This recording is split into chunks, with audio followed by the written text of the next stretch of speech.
Gary Crowley, BBC London 94.9, Radiohead there from their debut album, Pablo Honey, from 1993, Anyone Can Play Guitar, which was, well, a sort of hit for the band back then. Can anybody guess what number that single got 32. to? Oh, on the button there. Welcome to BBC London 94.9. Phil, Ed and Colin, hello. Welcome. It's good Hi, to Gary. see you. Let's go back, if we can, to that album. You might not want to, but humour me if you can. I mean, what kind of sort of memories of kind of sort of recording that album springs to mind? A sharp intake of breath. It was actually done in a very short period of time. How long was it? About 3 weeks.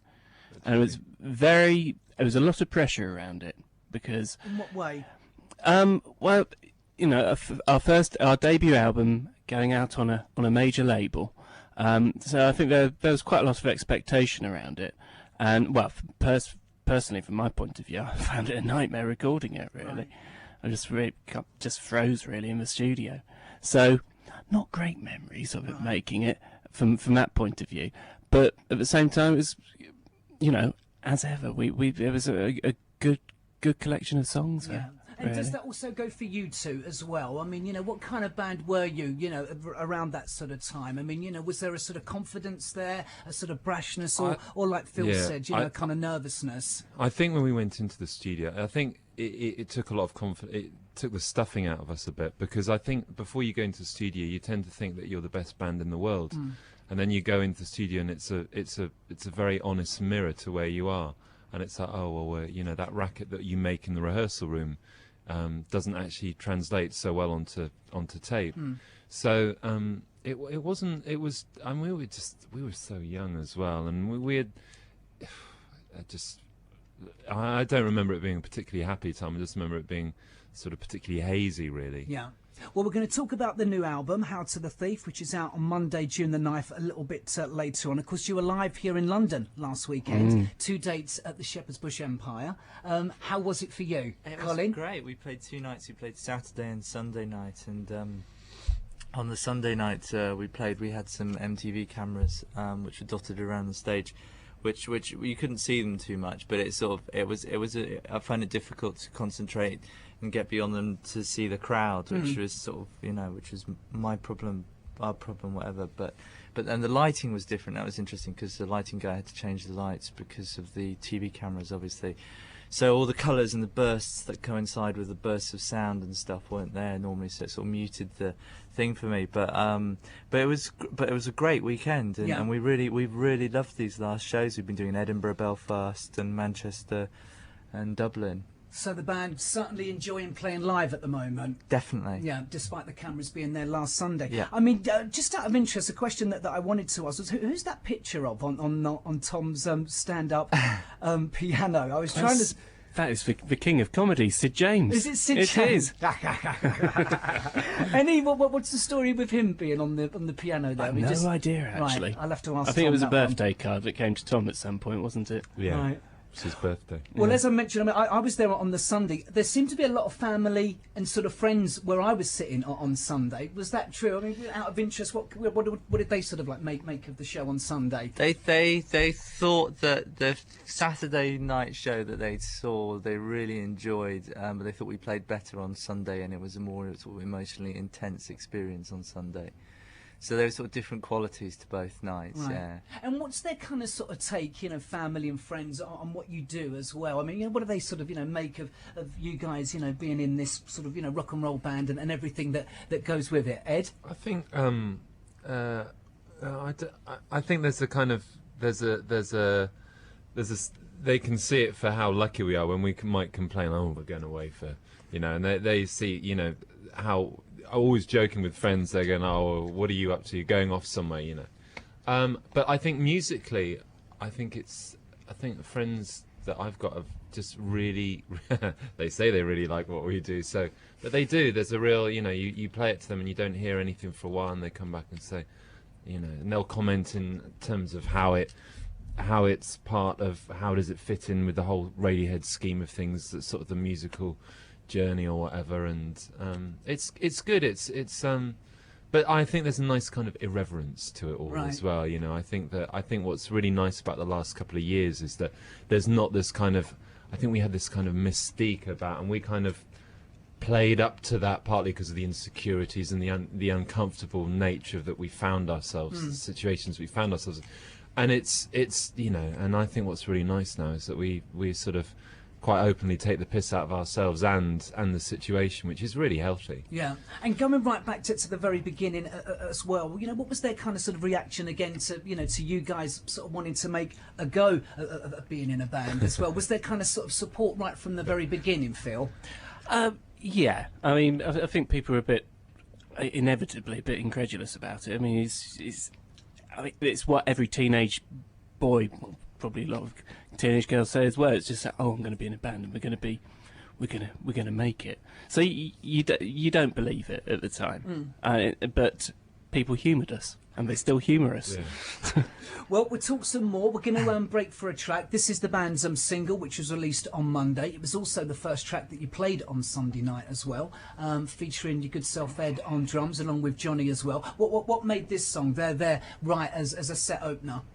I think it's just one of those. We opened with it last year. We played a lot of these songs in live last year in Spain and Portugal, and it just was.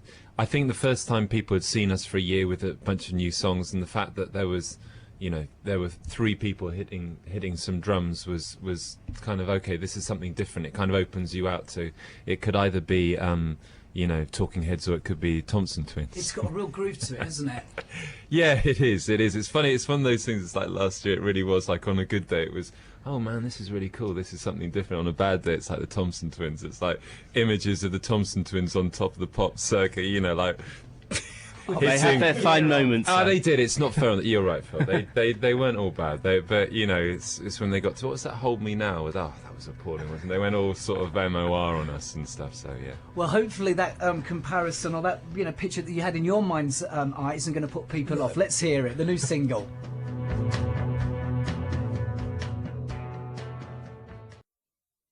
On BBC London 94.9, we've got Ed, Colin and Phil from Radiohead with me, and we're playing tracks from the band's new album, How to the Thief, which we'll talk a little bit more in depth about later on. I wanted to talk about your relationship with your fans as well. I mean, as I say, I was there on Sunday, and I mean, Colin, you sort of mentioned about the cameras sort of slightly sort of spoiling it for you guys, but Yeah. the reaction from the audience was unbelievable. I mean, how would you sort of try? Why are you laughing? Well, 70% of them were from the fan club. Oh, So. they were, right. But I mean, They're all when paid to be there. were they? Well, they were certainly earning their money. There were But I mean, sandwiches and coaches outside. well, I didn't get any. But what about your relationship with the band with the audience as well? I mean, how would you kind of sort of sum that up? I mean, what do you think they get from you, and sort of vice versa as well? I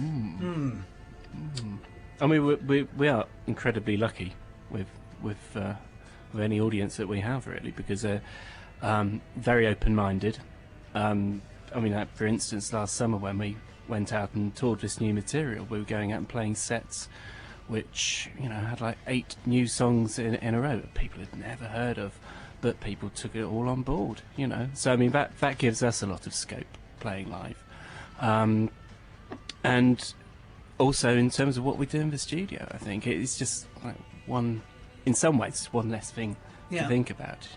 But so from that point of view, we have in all aspects actually, we have a very good relationship there. And you also, I think I'm right in saying, I mean, did you kind of keep the audience up to date with the making of this album? Not this one, because it happened so quickly. When we've disappeared into the studio, because the rumours come out about what's happening or what's not happening. So we've sort of, I mean, the internet's brilliant for that. I mean, I think that is something in the last, since OK Computer really, that we started with it there and realised that actually you can, it's such a good medium because you bypass the middleman, you bypass the media straight to the source. So it's really good. I mean, we take it seriously. So. And tell us about Radiohead TV as well. For those of us who haven't sort of visited the website, you've got something called Radiohead TV, Yeah. Colin. No. You haven't? Yes, no, yeah. Ed, but do you want to? Well, it's basically it's A nice deflection It's then, sort of Colin. half an hour to an hour's worth of material, and it'll be. And what we've done in the last 3 years, we've done these sort of webcasts, and we've probably done about, have we done 4 or 5 of them? At least. And they're all about, when we're in the studio, and it's like letting off steam, and it's having a night where you spin some CDs, we've shoot video cameras, stuff, and we just have a laugh for 2 hours. Last day of term, basically. Last day of isn't term, it? exactly. Yeah. And we wanted the spirit of that. We wanted to, it's only seen by 5,000 people who can, watch it at the time on the net. So we wanted the spirit of that to capture it on some kind of TV thing. And it's got that, and it's got the people that we're involved with, Chris Brown and Tim Brown, who Chris directs this, and he directs the webcast. And then there's also, what's really exciting, what's really cool, is we asked fans to send in, short films or anything they've been making. So loads of stuff got sent in. Give us an idea of what kind of stuff that they were sending in then. Oh man, well my favourite one is this one that it's this screen, it's this kind of black and white kind of, it looks like, it's kind of like the Eastern Europe kind of black and white, not quite animation, you don't know whether it's animation or real people, it's kind of shadows, but the screen's split in two, and on one half you've got this DJ going and making, the other half is obviously the apartment next door, and the guy's going crazy, and it's kind of like a brutal fairy tale, because it ends up with lots of blood and sickness and stuff like that, and then the DJ gets killed, and the light goes out in the apartment, and then the guy rises from the dead and starts this whole thing again. There's more, it's fun, it's sort of, it sounds fun. Yes, it is fun. Killing death. It's fun. No, but it's done in that kind of like Shock-Headed Peter, that kind of, that kiddies, gruesome, those German fairy tales that were like with the guy with the scissors who came out and chopped off the kiddie's hands. It's kind of in that. Sounds like you've got a budding video director. Well, that would be the ultimate. If Yeah. you could find somebody that you could do a video with, and one of them, there's this guy Ed Holdsworth who's done an amazing one for Sit Down, Stand Up, and it's beautiful. So the idea is just like good music, sort of late night thing. You might have a spliff and a drink, and you're just watching it, and it's Kick back and relax. Yeah, exactly. Let's talk about your history as far as London is concerned as well. I mean, I always sort of like to kind of give people an idea as far as, where kind of sort of bands first started as far as playing London is concerned. I mean, where would have been the first venue that Radiohead would have played here in London, and what memories as well? Why are you all laughing? You don't want to go back there. It's the Rock Garden. Was it the Rock Garden in Covent Garden? Yeah. Right.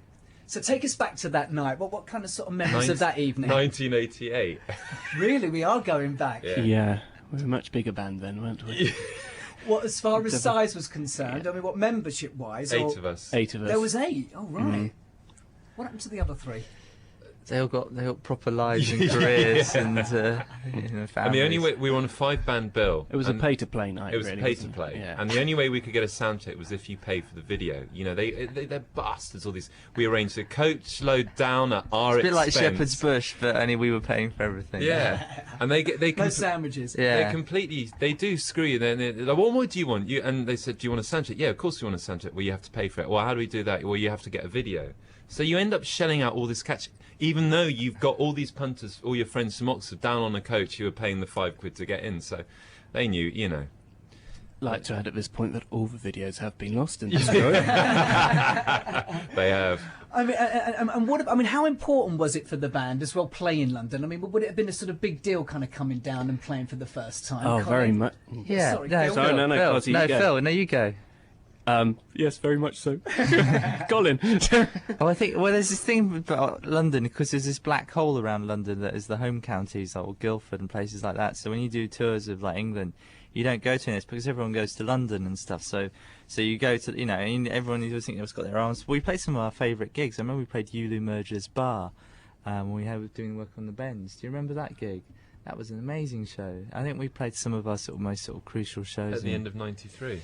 I think it 92, was, yeah. in the 92, 93, yeah. It was in the... You've just got an encyclopedia. It's incredible, I'm isn't very it? You're the impressed. almanac, aren't So, you? Eddie Almanac. He is the Bill Wyman of the band. Yes, I had full. Fellas, but we need to pause. We need to pause for some music, and then we need to go to news and travel. I want to play one of my favourite tracks on the album, one of the more mellower tracks, "Sail to the Moon." Any kind of sort of memories about maybe the recording of this song? It was. I think this song was typical of many in the studio. That remember that the way that we were doing was we were doing a track a day. We did this, recorded it in LA at Ocean Way, and it was just it was.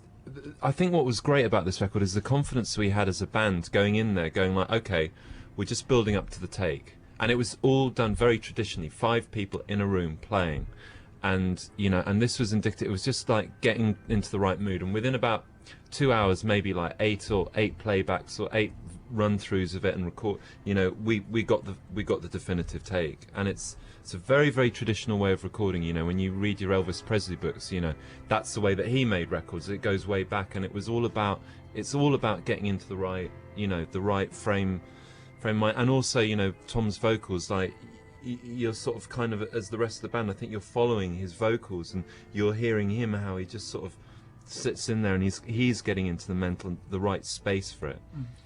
Let's hear it.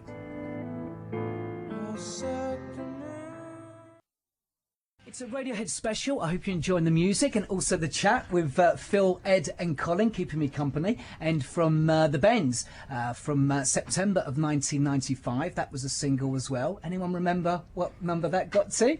The Bends. 2? No, just. Oh, just. Yeah. 7? No. Lower. Lower. 13? Yeah. Well, my Guinness Book of Hit singles says number 19. Really? Surely Are you not. shocked and stunned by that? Surely not.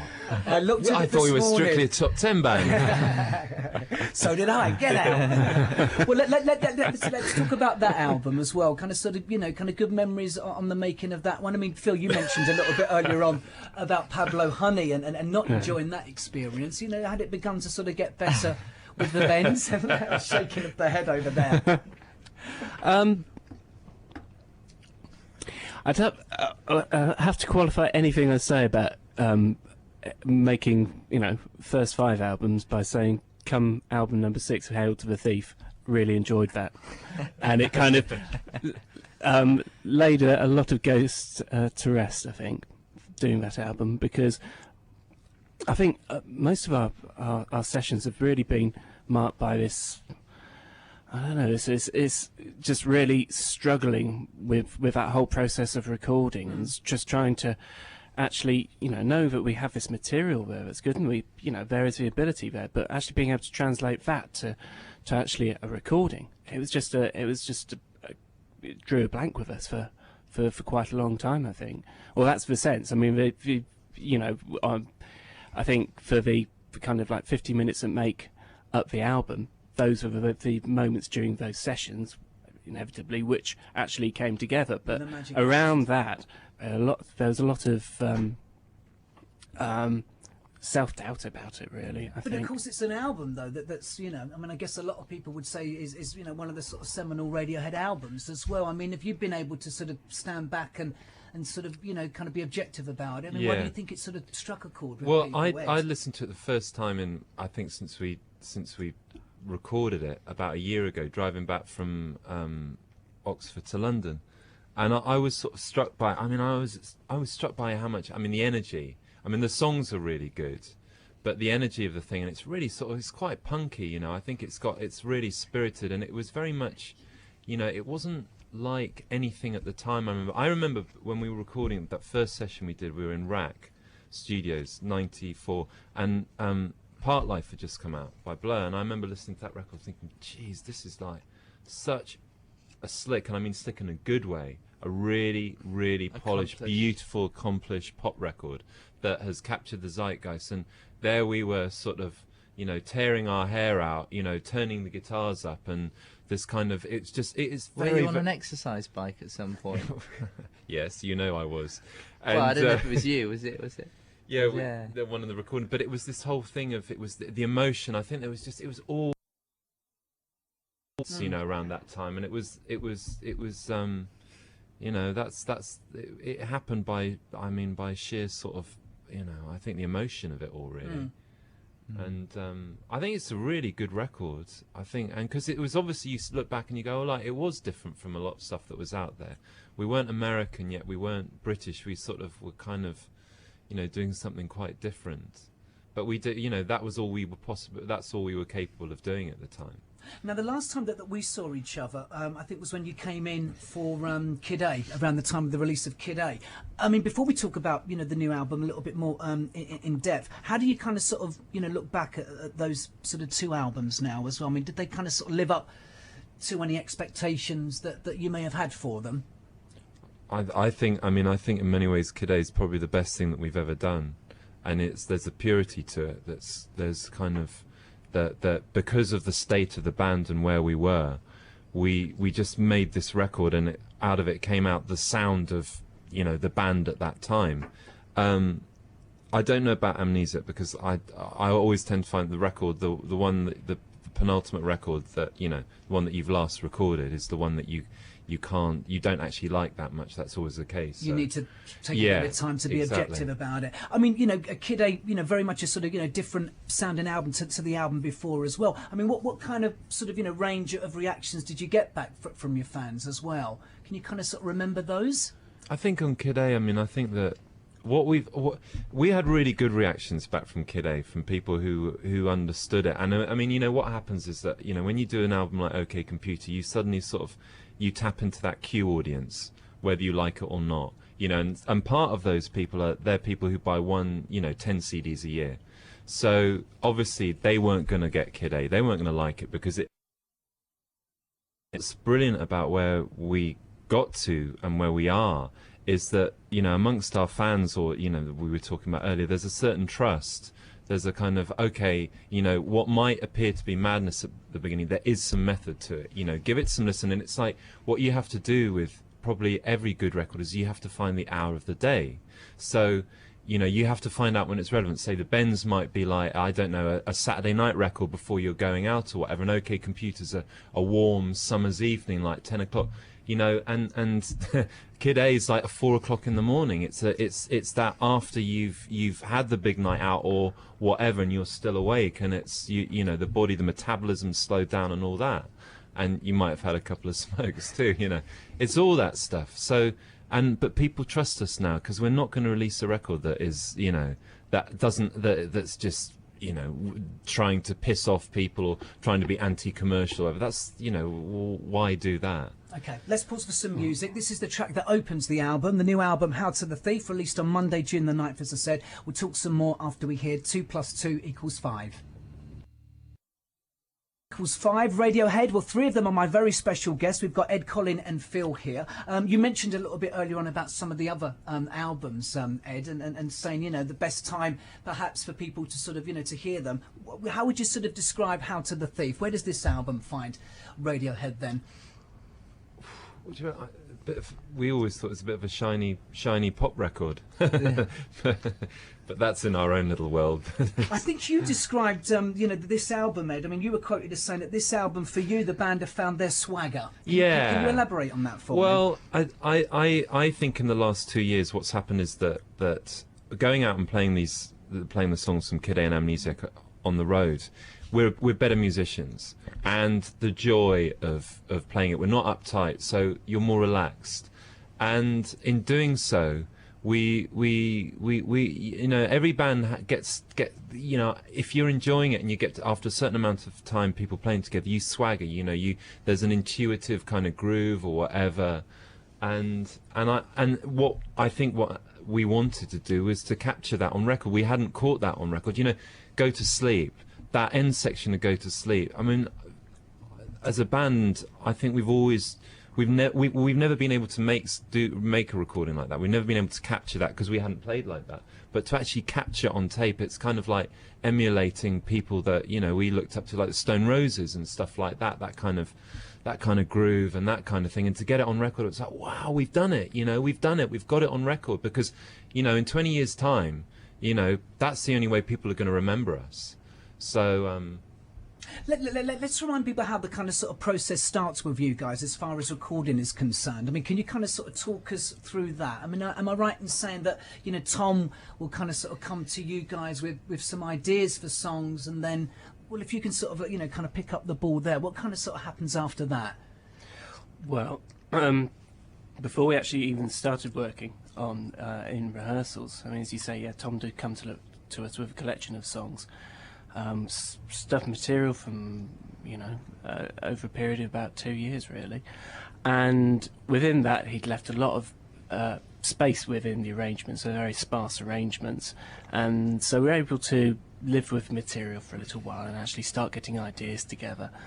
And then we came into rehearsals and we spent 6 weeks just arranging stuff, putting in, you know, different directions, and some of the stuff staying fairly true to what Tom originally did. And from there, because we wanted to, it was a much more of a traditional approach to working and recording. Round, yeah, this time, and that seemed to be the best way to actually, you know, capture what Ed was, you know, talking about in terms of like that swagger, that kind of groove there. And so we wanted to go out and play live as well, and that really, I think, actually, you know, gave some kind of focus, some kind of energy, which then spilt over into the sessions. We were able to work really quickly.